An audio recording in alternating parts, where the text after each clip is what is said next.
Hi everyone, here we are doing the final setup in the room for our Growth Club. It's going to be a brilliant event this morning. We've got over 20 business owners in the room. They're going to be getting challenged about where they want to finish in 2024, how they're going to pace themselves, but also just some things around some mindset and stretching their thinking and things they might want to try differently that they haven't been doing to get themselves off to a great start in the first quarter of 2024.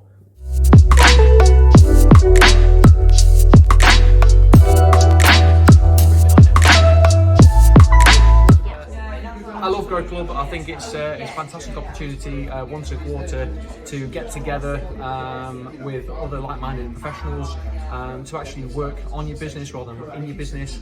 I think it gives the opportunity to take some time away, and it forces you to look at, what's the plan for the next 90 days. There's a certain amount of education that comes with being a member of ActionCOACH and coming to GrowthCLUB as well, so you're always being challenged to think differently, you're always being asked to think outside the box and to plan and to think more about kind of what you want to get out of it and to set your business up for success in the future.